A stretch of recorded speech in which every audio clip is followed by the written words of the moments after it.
Who Gets to Decide? A liberty-based podcast that brings a little piece of sanity to a confused society drowning in a culture of craziness.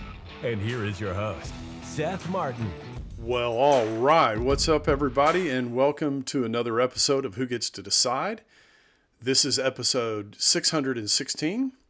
I'm Seth Martin, your host. Thank you for joining me this evening.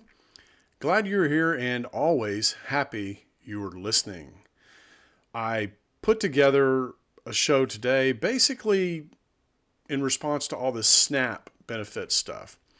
The government shutdown is causing a lot of angst with a lot of people, and probably nobody more so than these people that are on SNAP benefits. This is the food assistance program.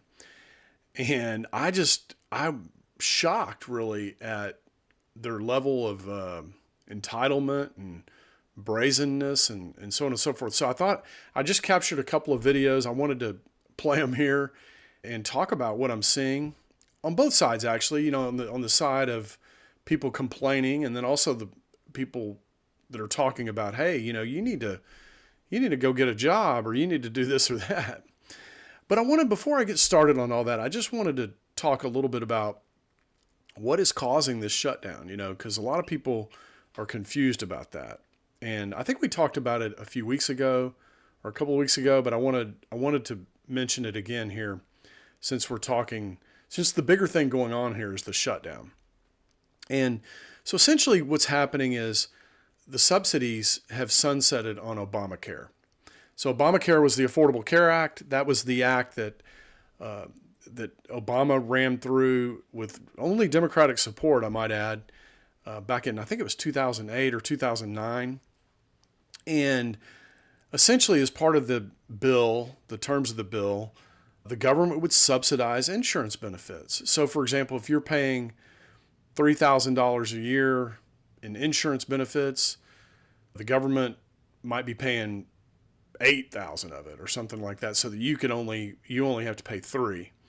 Or, maybe your real benefits are $30,000 a year, but the government's subsidizing it, down to where you only see $10,000 of it.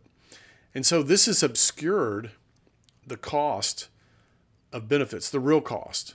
Like, what does it really cost to insure the public? And so the Trump administration doesn't want to see this continue. These subsidies are draining the federal budget, and I don't know what his intention is. I don't know what he's trying to do, but he's picked this to say to the Democrats, no, we're not doing this anymore. Maybe we do some level of this, but we're not doing it in the same way. And we're not passing a continuing resolution that just lets this continue. And so he's kind of digging in, and of course the Democrats are dug in as well. They don't want to see people's premiums go up. Now, people's premiums are going to go up anyway. Even if you're not part of Obamacare, like even if you're not getting your insurance through the healthcare marketplace, your premiums are still going to go up. Everybody's premiums are going up because these subsidies were being paid directly to insurance companies pretty much across the board. Now, part of the big scam was they were paying these subsidies on policies that had people's names on them that people didn't even know they had. So that's really weird, right? So there's a lot of fraud going on. That's part of it. And I guess the Trump administration wants to root this out. Now, what's interesting is it seems like there's like an ulterior motive here.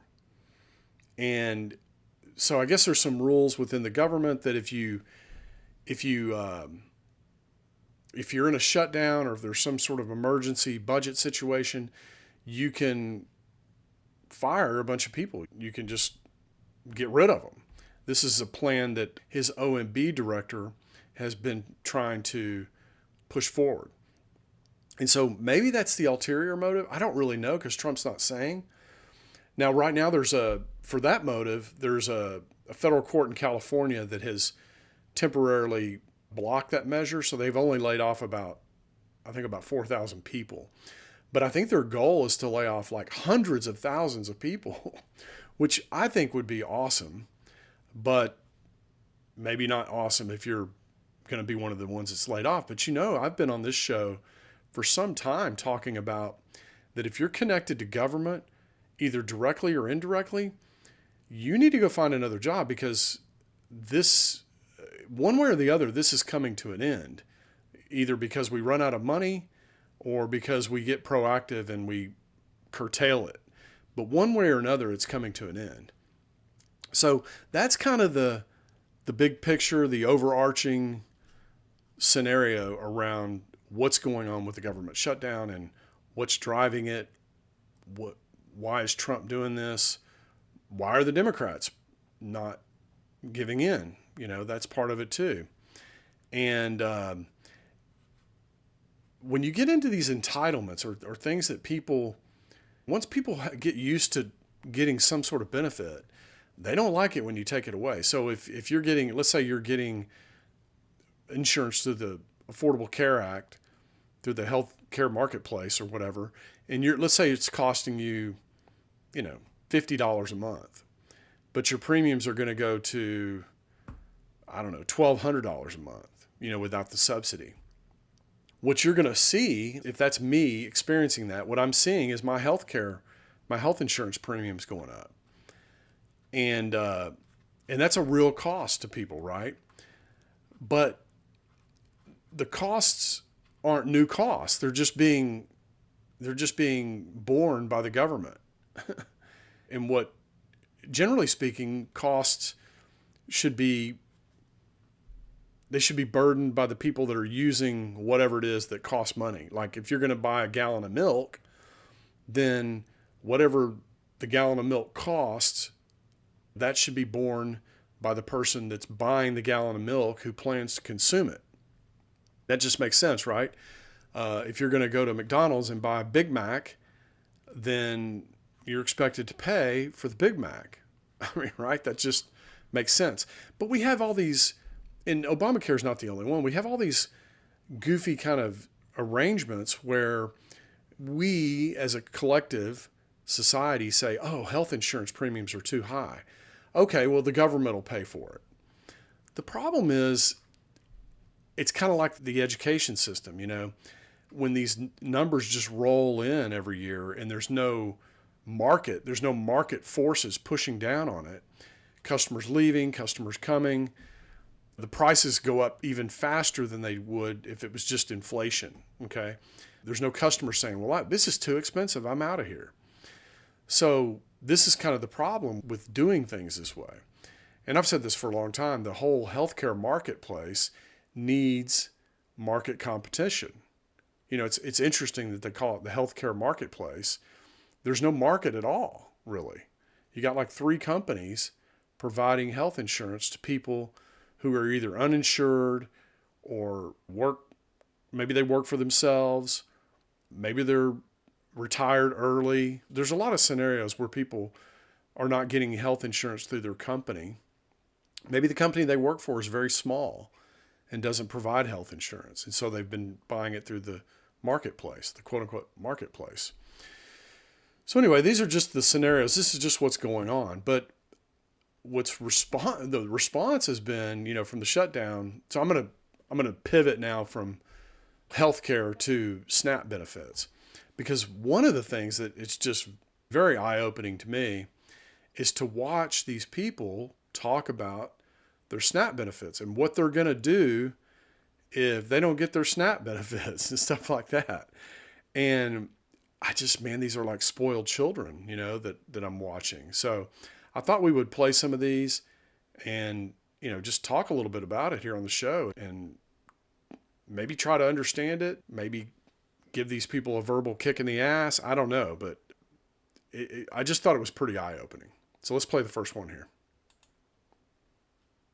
It's the fact that Trump think he doing something by not giving food stamps next month, like bitches don't have purses and bags. Bitch, we're gonna eat, and we're gonna eat good on your dime, ho. Yeah, on the big corporation's dime. Because what? Food stamps ain't stopping no motherfucking show. You wait and see how hungry people get and see what the fuck happen. Bitch, let me tell you something. Them junkies that be on North Avenue is going to have a field motherfucking day. They're going to make their money on. Okay? You ain't stopping shit.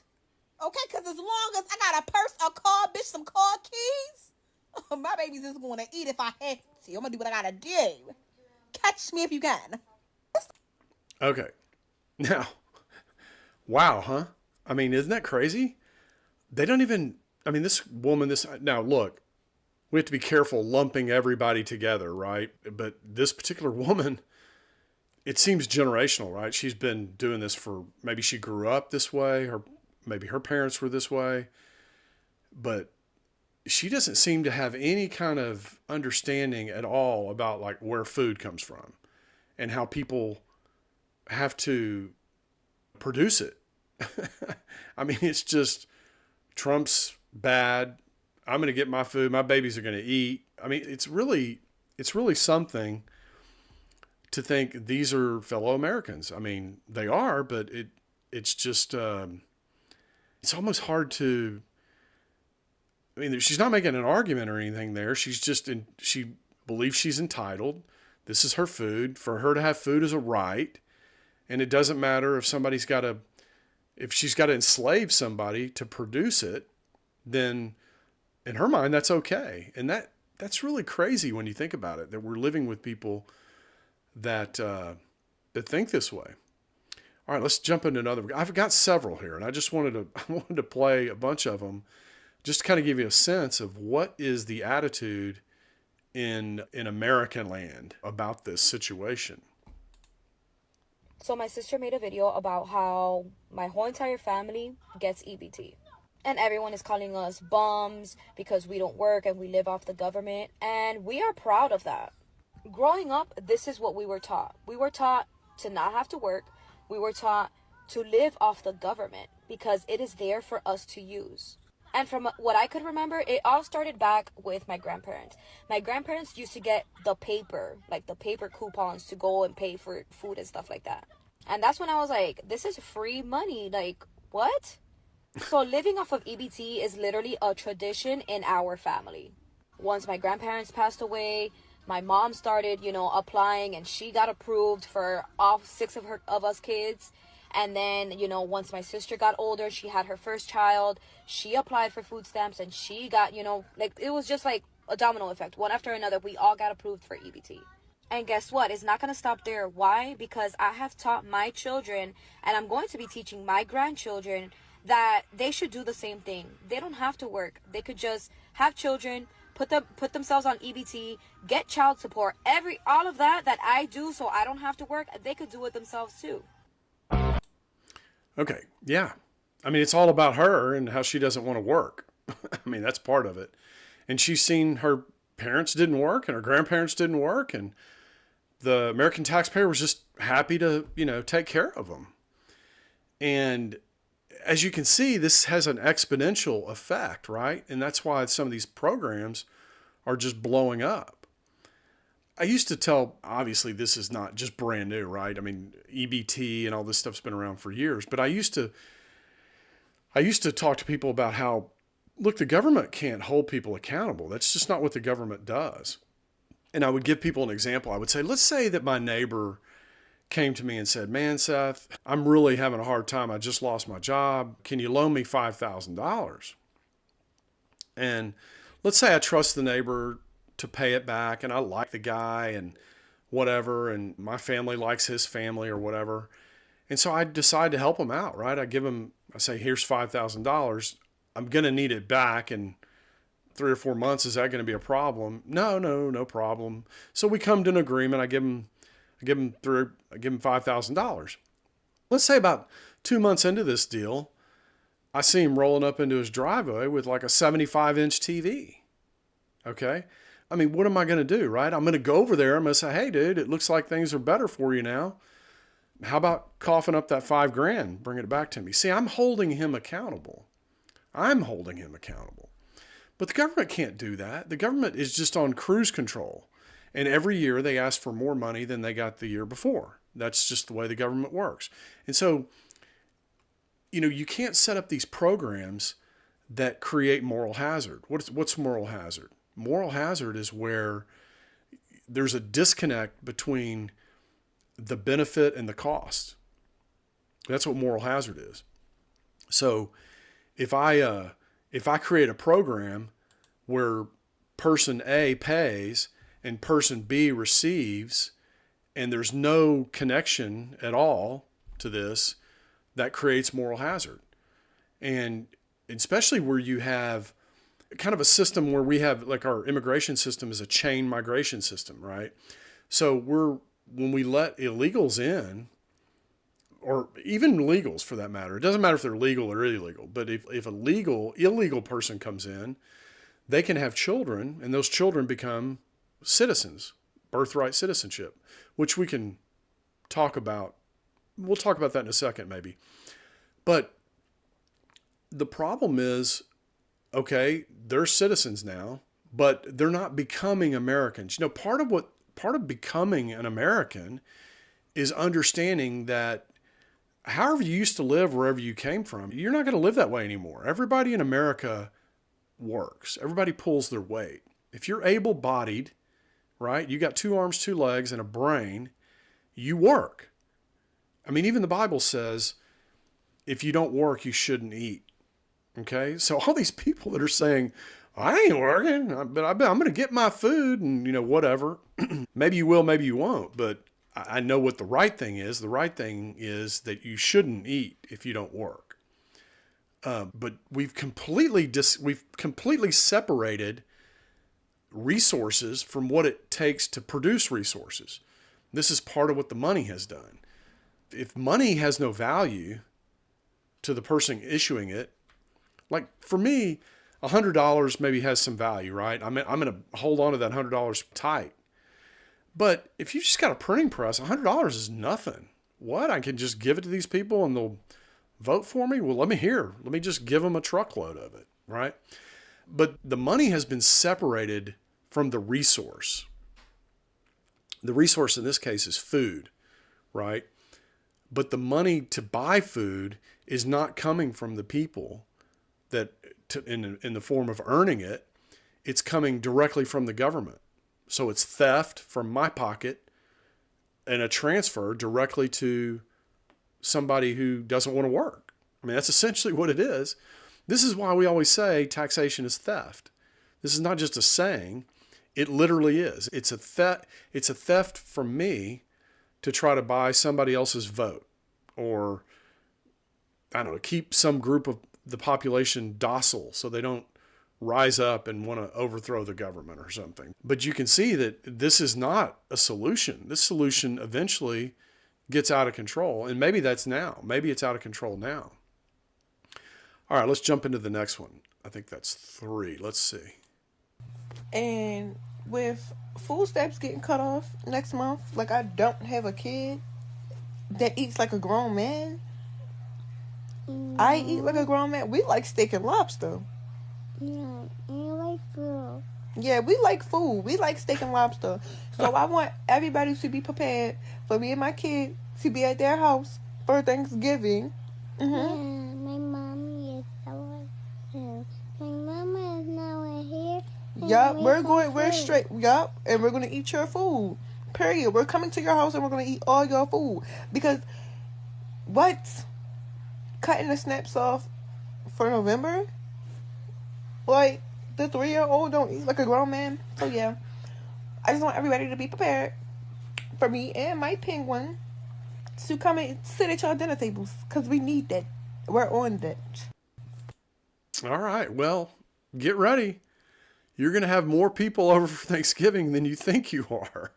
I mean, wow. Just wow. The stones on some of these people. I mean, I just took a little sample, but I've been on X, and there are thousands of videos like this on X. People just asserting that they're going to get what's coming to them. It's theirs. It's really something. Yeah, I don't know, man. I don't know what creates. It's like we've got, I don't know, 2 or 3 generations of just spoiled children acting like children. Children are the ones that kind of go into the grocery store and, I want a candy bar, Well, money doesn't grow on trees. Yeah, I know. I'm me. You don't generally see adults acting like this. But look, I mean, it's like somebody said, this safety net that we supposedly have, and that's the thing. That's what's so maddening. You hear these politicians talking about, well, we need a safety net. The problem with the safety net is this has become a way of life for people. This is the way they live. I don't know if I recorded it here, but one lady's talking about she gets like $2,000 a month. $2,000 a month to do nothing. I mean, people are getting maybe not much more than that, and they're working 40 hours a week. So this is a real problem. I mean, you can't just have, all the things that are available to people that have income. They can't be available to people that have no income. That's just, I don't know what that is, but it's not capitalism. It's not free market. It's not America. I mean, it's something else, unrecognizable.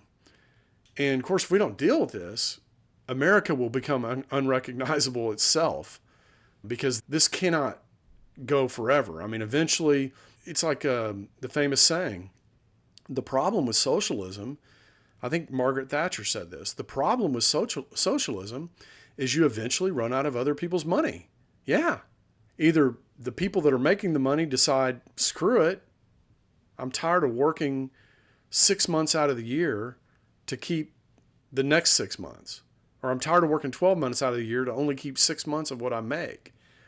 So they just quit.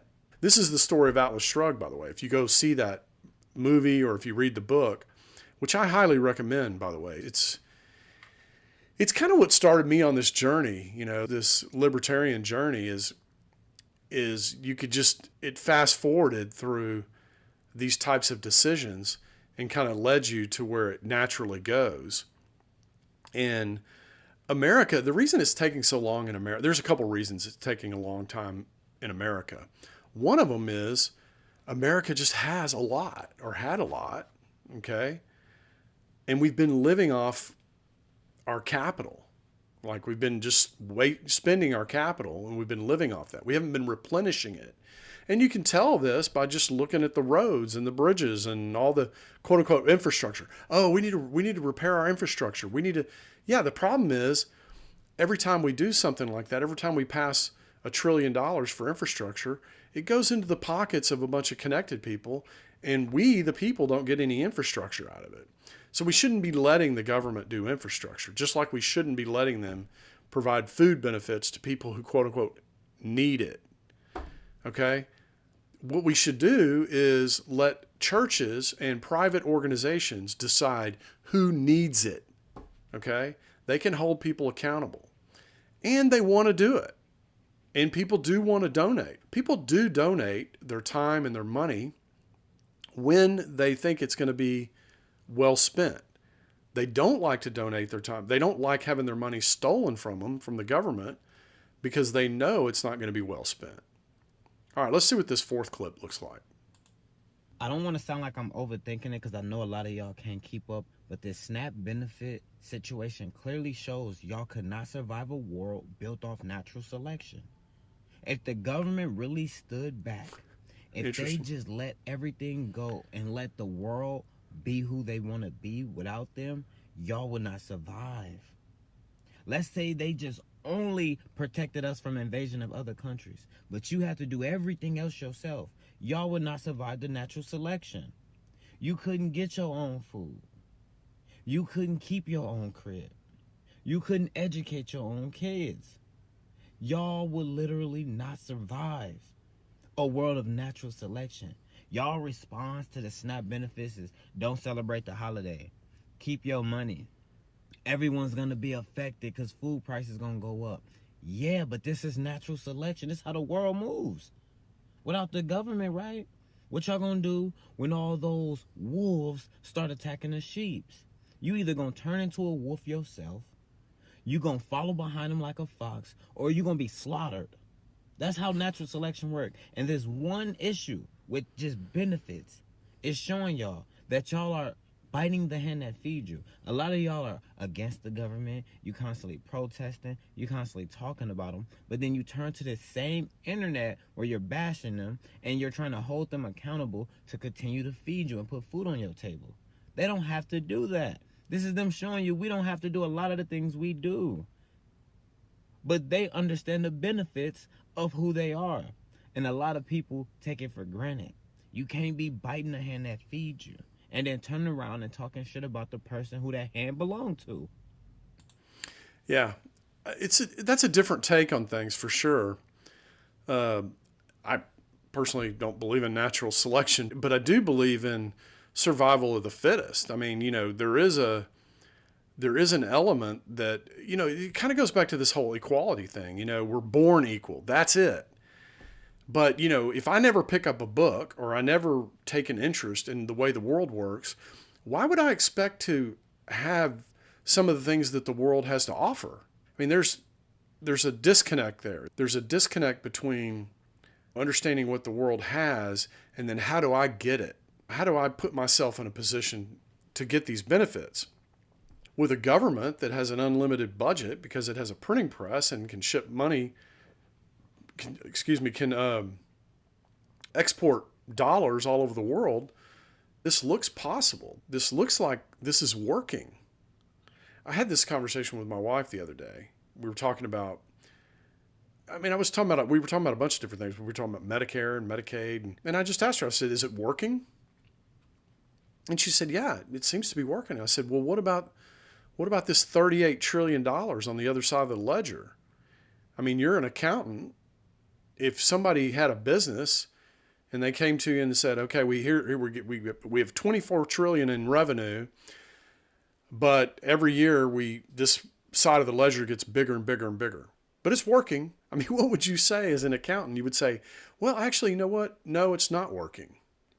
And part of the reason it's not working is because of this SNAP benefits. But it's a whole lot more than that. This is just the tip of the iceberg. But I think if you're someone out there who believes that government, the way it's currently constructed, is working, I don't see how you can say that without looking at the other side of the ledger that has the $38 trillion on it. I just don't. That doesn't make any sense to me. When you look and you say, is the government working? You have to look at the entire thing. And I don't think you can say that with such a large debt, growing rapidly, by the way. Like every 100 days, it's going up by $1 trillion. Yeah, that's not working. All right, this is the last clip I have, and then we'll probably wrap this up. And this one, I believe, is, so most of these people were black people, and some had good things to say about SNAP, and they were defending it or acting like a child. And then like that last guy, he was trying to talk some sense into some people. This is a lady who kind of does the same thing, although she's kind of mean about it. It's part of what's out there. So let's play that real quick. Good morning to all those who aren't reliant on our government to feed our families. I'm not talking about the ones who are sick and actually cannot work and need government assistance. I'm talking about all of you on this app that are able-bodied, who are able to work, who are crying and bitching that your funding's gonna run out. Whose fault is that? It's yours. You decided to let the government control your life, your food, your money, your spending, all because you're fucking lazy. And so you laid down, spread your legs, and had more kids to get more government funding. But now it's going to be pulled out from under you. And here you are crying on this app and then saying that you are so entitled to this money and food that you're going to go out and steal it now because you're entitled to free food, right? No. Go get a fucking job. So good morning to everybody else but them. All right, well, go get a job. And that's kind of the way I feel about it, actually. Just go get a job. Why is it that I should work, but then you don't have to work? But I have to pay for what you get. It just, in what world does that make sense? The way all these programs, it's the nose under the camel's tent. You've all heard that cliche. What happens is politicians, they get in front of us and they say, oh, there's so many people out there with so little and they just need a hand up. They need some help. The problem is this handout that they're supposed to get, that's supposed to get them back on their feet, it just stays with them and it cripples them, really. They don't really ever grow beyond that because I guess it's too easy or it's something. I don't know. I'm not sure. But, you know, the problem is if you don't have some sort of way to limit, there's just no way. I mean, I was going to try to say hold people accountable or something, but there's really no way to do it on such a massive scale. Holding people accountable is a one-on-one kind of thing. Or a small community kind of thing. It's not a giant government, multi-trillion-dollar mechanism. There's just no way to do that. And if you did do it, it would cost more money than you would get out of the program itself. So it's just better that if everybody just takes care of their own immediate surroundings, themselves and their dependents. And if they need help, they get help, but they get help through their community, through their churches.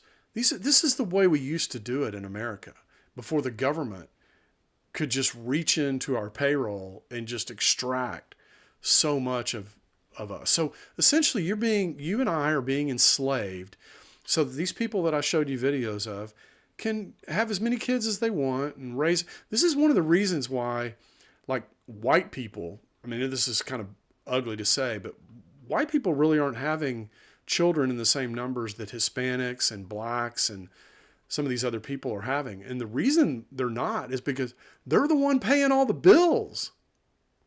And so what we figured out is you can only have like 2, maybe 3 kids if you're paying the bills. That's it. That's all you can afford. Some of these people that aren't paying any bills, they're having 6 and 8 kids. And the problem is those kids are growing up the way they grew up. So those people are not entering the workforce and doing what we did. Like, they're not going to be paying those bills in the future. And so it's just going to create more tax eaters than tax producers. Now, I'm not someone who really cares about taxes. I don't think we should have taxes at all. But if we're going to have taxes, we can't allow programs like this to exist and develop an entire generation, multiple generations of people who are just confused about whose responsibility it is for their life. You know, for your life, who should be responsible? Who should be responsible for your kid's life? Well, you should be. Why am I being held responsible? And look, this is part of it. As you get to this state where everybody plunders everybody becomes very selfish and self-centered about what is happening. You know, you're going to have, everybody's going to be going, well, what about me? What about me? The taxpayers are going to be saying, the people actually paying the taxes are saying, what about me? Look at all this money I'm having to pay. The people who are receiving the benefits, what about me? I can't live without the benefits and all this kind of stuff. It just gets worse and worse. This doesn't get better.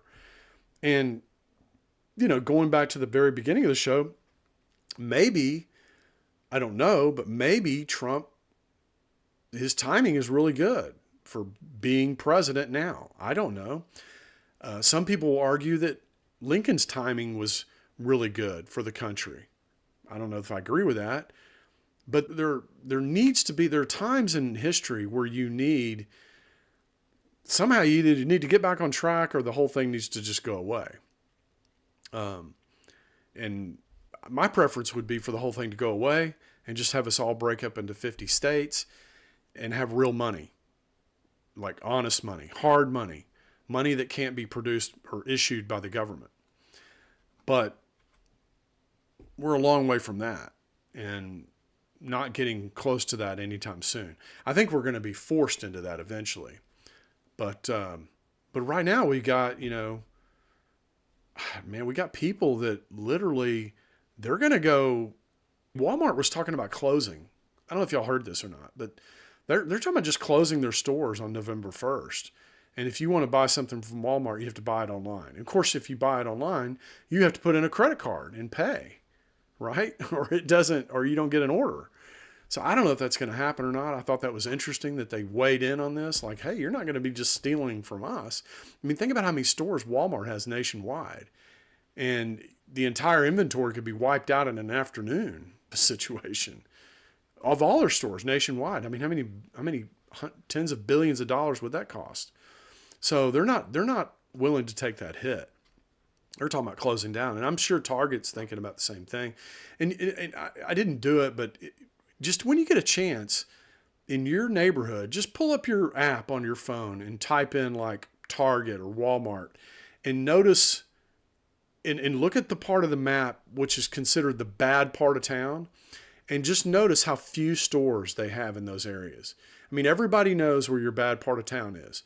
Look in the area where your bad part of town is, and you won't see any Walmarts. You won't see any Targets. And if you drive through those areas, all you see are these immigrant storefronts, you know, these kind of like convenience stores that aren't chains. They're just privately owned by some Nigerian people or some Egyptian people or whatever, you know, some immigrant owns them. And that's what you see. And the reason you see that is because these multinationals are not investing in these areas, because especially after 2020, when the summer of love happened, you know, and it was okay. The whole economy was being locked down and everybody was told to stay home unless you need to go protest, and then fine, you know, that's good. You know, definitely go protest and burn some stuff down while you're at it. That's okay too. So anyway, I mean, none of this stuff makes sense, but I just think it's interesting when you look on one of those apps, like your Apple app or your Maps or something, just notice that, you know, put in a Walmart, put in a Home Depot, put in some of these multinational corporation stores, and you'll notice they're not in your Fifth Ward or whatever. They're not in the rough part of town because they've left. If they ever were there, they're gone now. And the reason they're gone is because too many people are helping themselves to their stuff that they're trying to sell to the rest of us. All right. Well, with that, I think I'm going to go ahead and wrap up the show. Thank you guys for coming in. Thanks for watching. Look, write me a review. Tell me if you agree. Tell me if you disagree. You know, if you want to say, Seth, I think you're crazy and here's why, put it in the comments section. I read them. I read all the comments that people make about the show. So feel free to do that. Share the show. Send somebody a link. But most importantly, come back and listen. We'll have another episode for you on Who Gets to Decide. All right, everybody. I'm out. Peace.